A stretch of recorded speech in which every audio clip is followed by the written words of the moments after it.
That's about as big of a clunker as the Suns have put up under Monty Williams. Game 6 loss. The series heads back to the Valley on Sunday for Game 7 as the Suns fall to the Mavs by 20 plus. What happened? What's going on here? Can it get better? All of it on today's Locked On Suns.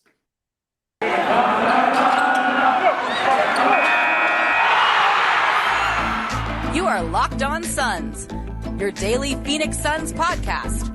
Part of the Locked On Podcast Network, your team every day.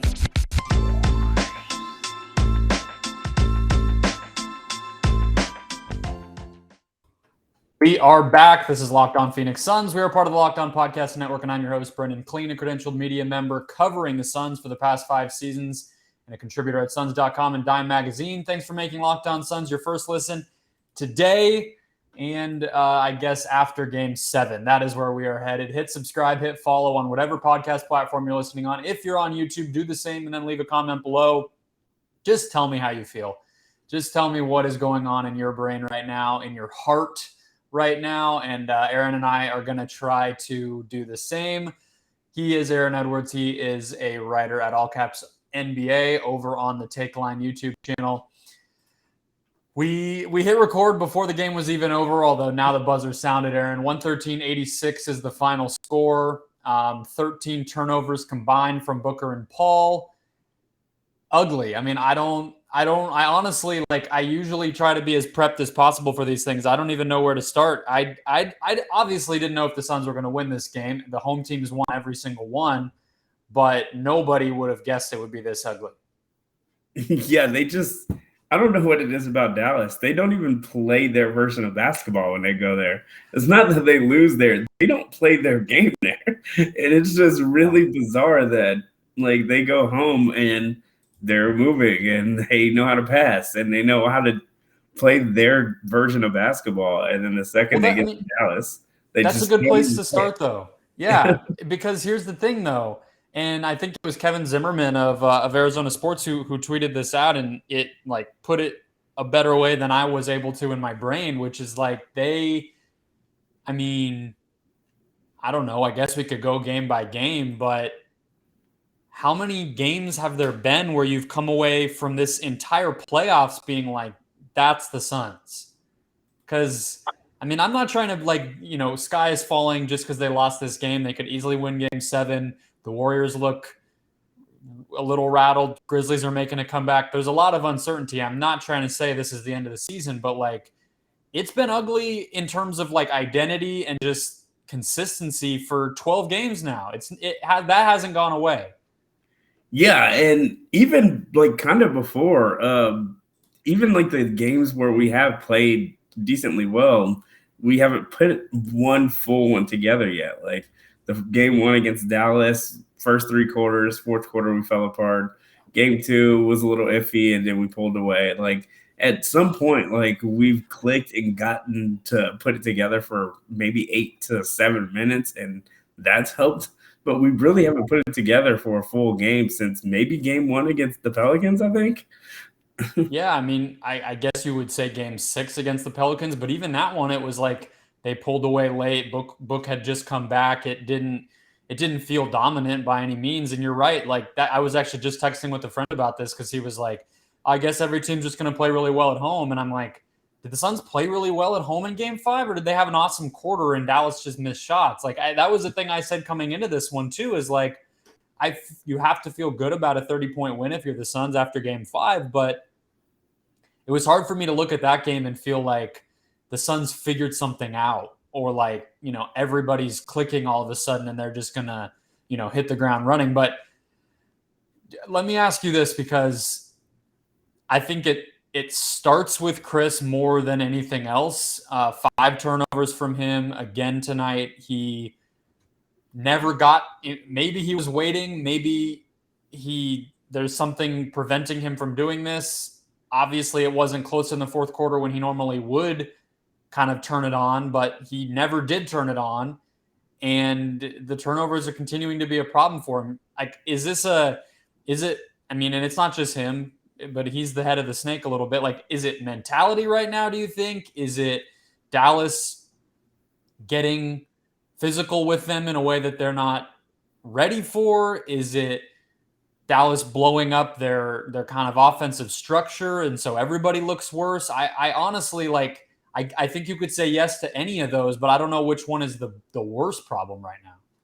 Yeah, I think Jason Kidd's smart enough to game plan to a point guard that won't shoot the basketball. I feel like if you know a guy won't shoot the ball till the fourth quarter, like you can pretty much game plan for that. And if you have a decent lead by the fourth quarter, you don't have to worry about that person anymore. And I think he's playing the long game with Chris Paul, and he's like, all right, like I know you won't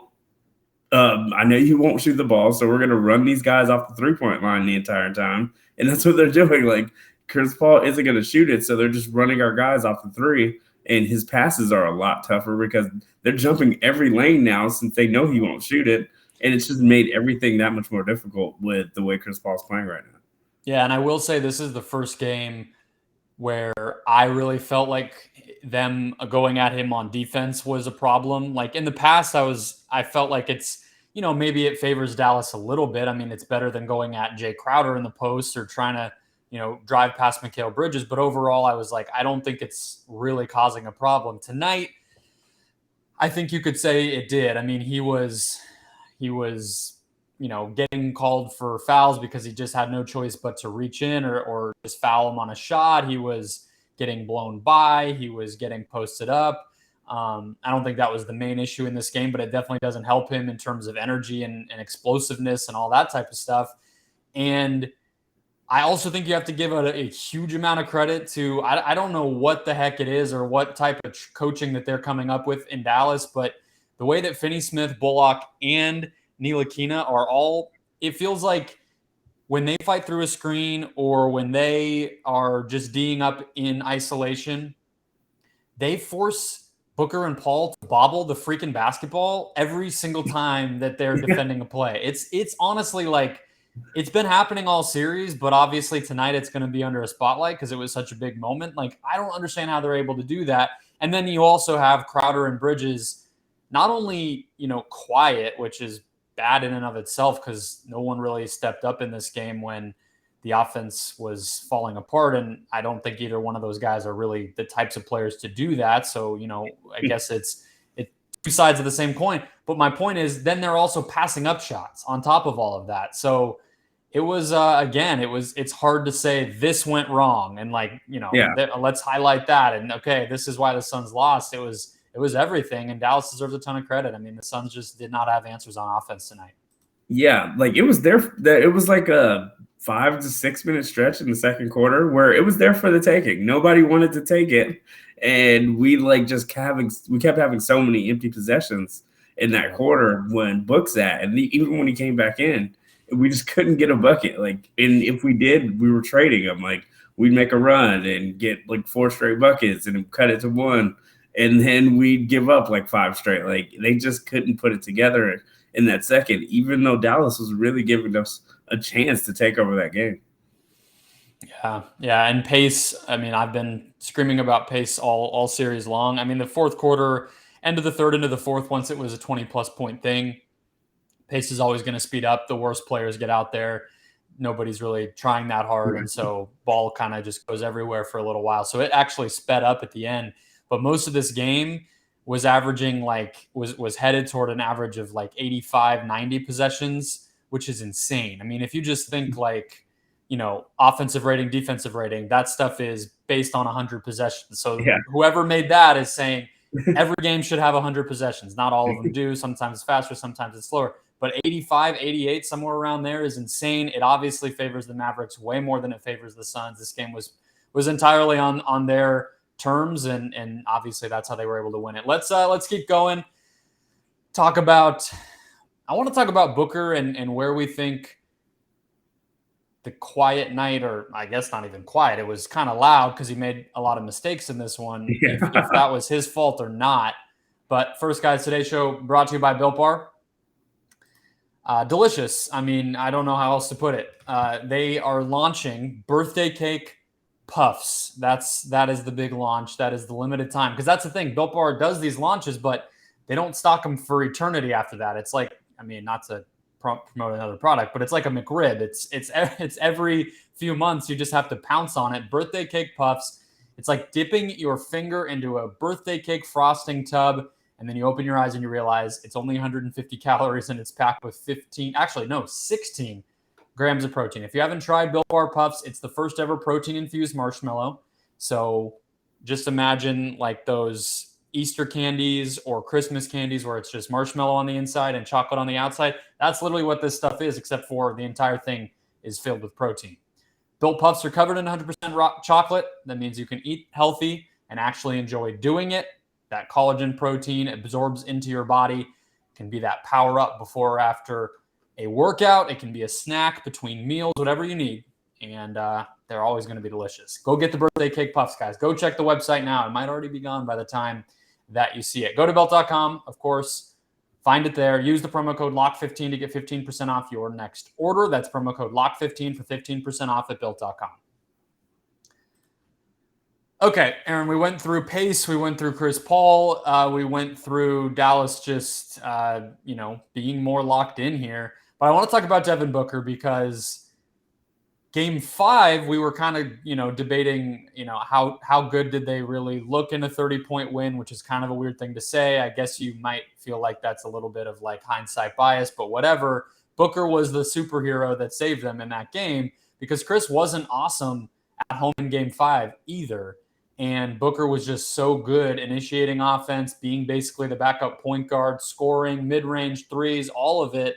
And then in this game, he scores 8 quick points and then nothing until the middle of the third quarter. He doesn't even get another bucket. So I think some of the turnovers were because they were able to devote so much attention toward him. He had 8 turnovers. I don't blame that on him, but he can't go cold in a big game for 2 entire quarters. I mean, that part is inexcusable to me.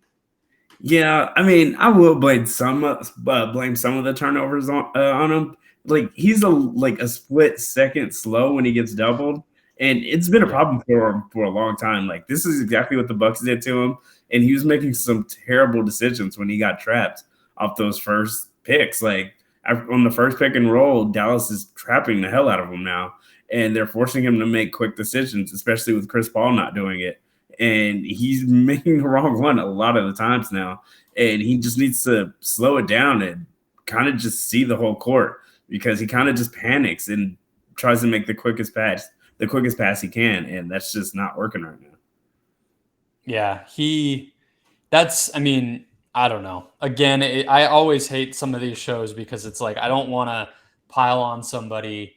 No, that's not piling. This is a problem he's had for a while, though. But I agree with you, but it's also like he's also made so much progress there, right? So it's but I mean, these are the things that matter in a closeout elimination game, and it's going to matter in Game 7. That part shouldn't be on him. Like the reason the ball's in his hands so much now, and they're trapping him like this now, because Dallas doesn't trust Chris Paul. They don't trust him. So they're throwing it all at Devin Booker if they don't think Chris Paul's going to help him.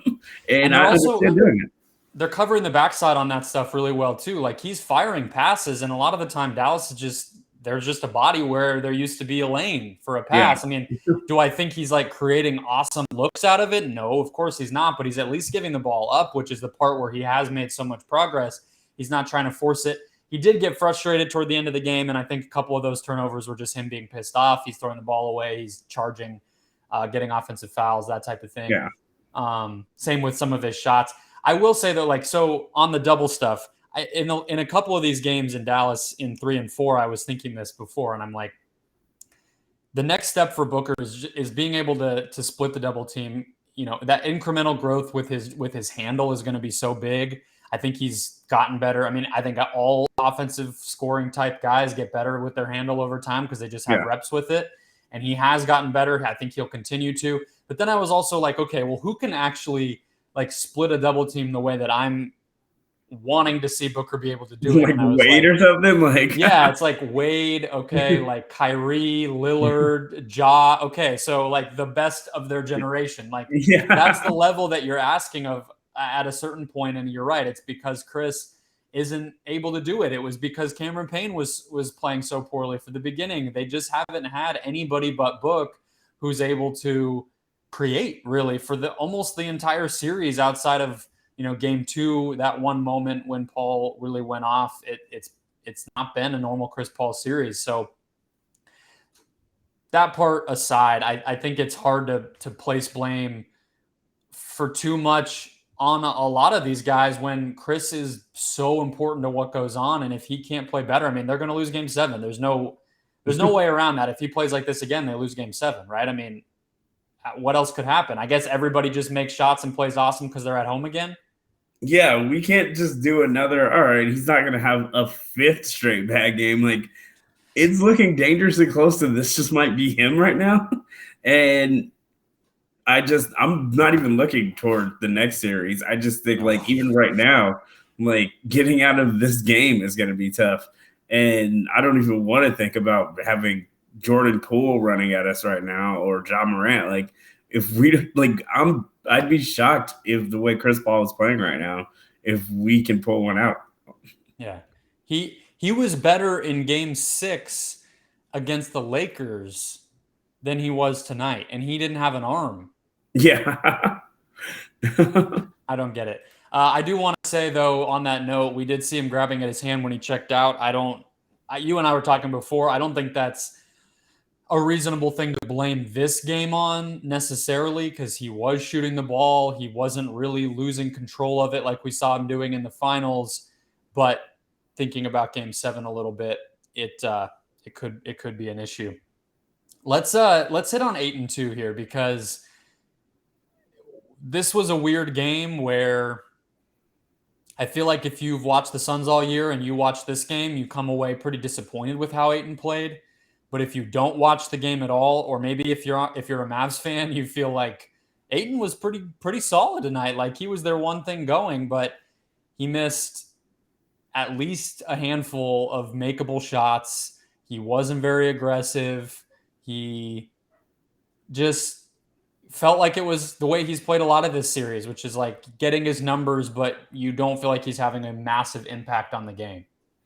Yeah, and it's just night and day compared to the dude that was here last series. It was like Valanciunas was giving him buckets, and he would go right back and give him one.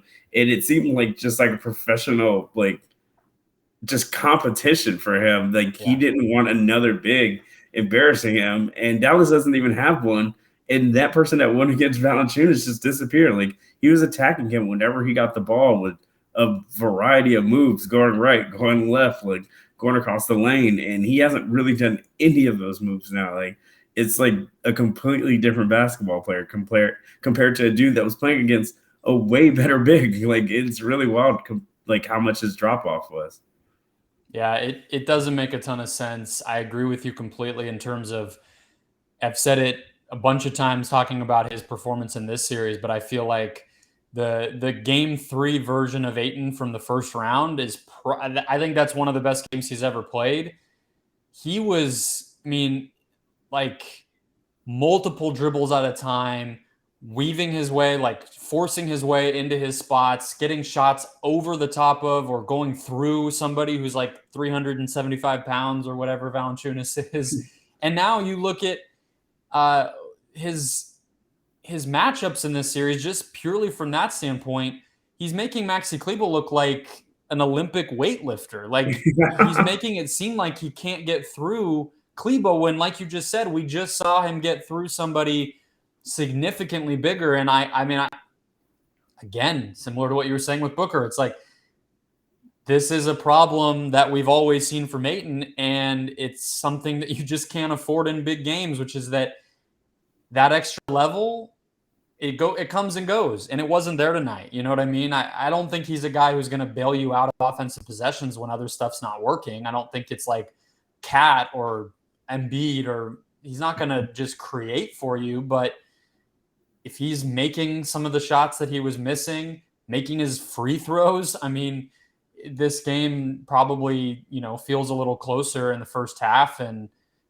into that third quarter before it got out of hand. I don't know. I want to pivot to the Mavs stuff though, and let you answer some of the Ayton matchup stuff, because Kleba was really, really good. I do think that their defense was pretty incredible tonight. So let's switch over to the Mavs side of things. First, look at BetOnline, the number one source for all of your sports betting needs and info throughout the sports calendar. I'm going to venture in. I'm going to click in and see if our nightmare Game 7 line is already here. They might just wait in to see if Scott Foster is on the call before they actually list any of these odds here. Let me see. Yeah, they don't have it yet. Memphis Golden State, though, is pretty fascinating. I know that it's home for the Warriors, but they're favored by 8. And last I saw, I don't think any of the lineups or anything is changing from 5 when the Grizzlies were up 50. So that's pretty interesting. Boston Bucks is a stay away for me completely. I would have no interest in putting any money on those two teams right now. Warriors minus 900 for the series again feels pretty good after that Game 5. But that's the type of stuff you can find on BetOnline. Of course, props, the draft. There's WNBA odds. So if you're a basketball junkie, you gotta be checking BetOnline every single day. That's betonline.net or their mobile app to learn more about the trends and action. BetOnline, where the game starts.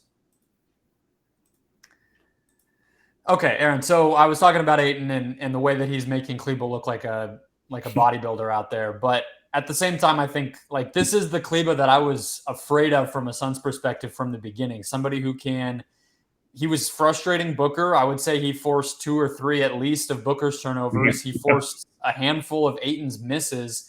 That's the type of guy that can kill the Suns, is somebody who you can put in a pick and roll defensively, have him switch, and he can do a good job on both ends of it. And he blew up so much for the Suns tonight. I mean, you give credit to him, but I do think you have to be critical of Ayton at the same time.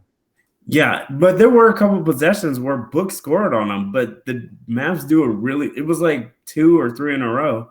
And the Mavs do like a really good job of once you start searching somebody out, like we did Luka in Game 2, they've gotten so much better this series of not giving you that switch immediately now. Like they aren't just giving it up from the start. And there were a couple of times where Bullock was like, no, like I'm not going away and you're not getting Kleba as easy as you think you're going to get him. And those possessions, like by the time Book got Kleba, there's 6-7 seconds on the shot clock. Like you're searching for, and that's what Monty said. Like we're hunting matchups, but not playing our offense. And you try to hunt Kleba for an entire possession, and before you know it, there's 7 seconds on the shot clock, and you pretty much lost that possession at that point. Yeah, no, it's fair, and I think that was actually good that you circled back on that, because that was something I was going to say on Book. Is it's like this sort of chicken and egg thing with him where, you know, he's so comfortable in that mid-range too, but then you see these, like when he's super desperate or when he just wants to stop a run by the opponent, he can get to the basket. Yeah. You know what I mean? Like he has the burst to do it. He has he usually just has that one quick crossover move right to left, and then he'll drive left on you because that's usually what they're giving him. And he can get to the basket, get past his guy, and get a layup. He doesn't do that. I get it's tiring, but at the same time, like if there was ever a desperation moment, it was this game, and you only saw it a couple times. That was a lot of the buckets that he got on Kleba was just, you know, getting a first step and getting past him. I don't know, like it was an awesome defensive performance from the Mavs, but like you said, it was them reacting to what they knew the Suns were going to be forced to do because of the way that Chris was playing.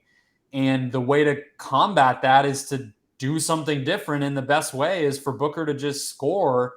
And I mean, of course it's easy to be like, just score, but like he didn't do it. He didn't do it. And I feel like he can on this team, you know, and he made some bad decisions. And I think that's when it really started to fall apart in that third quarter, is when he just got frustrated and started making mistakes.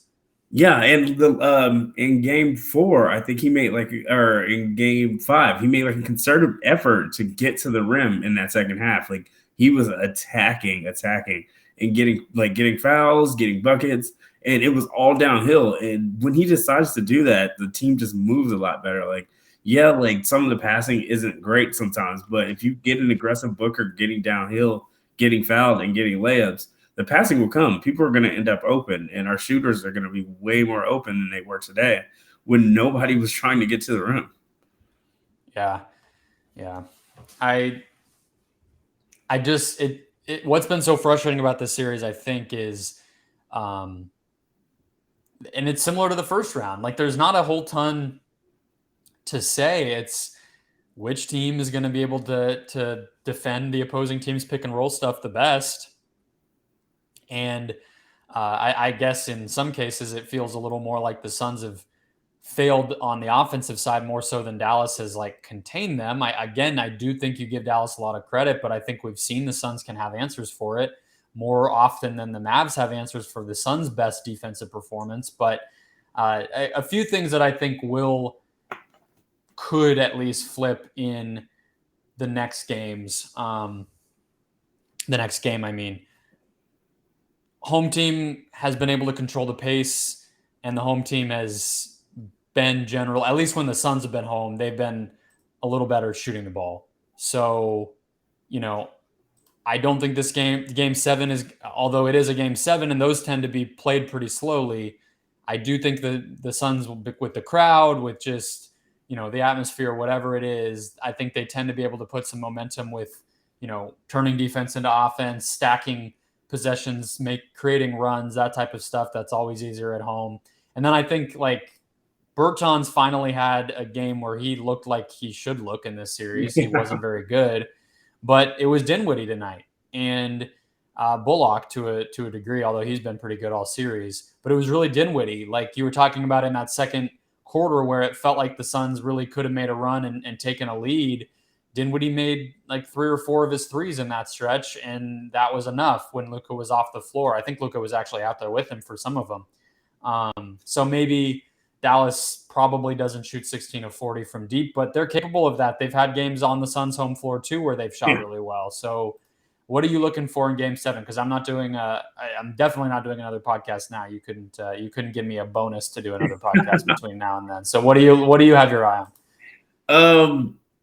Not getting ran off the line. I think just Chris Paul showing any type of aggression for shooting the mid-range. One of the best mid-range shooting teams in the league, and I think just that would give us just so many more open lanes and open shooters.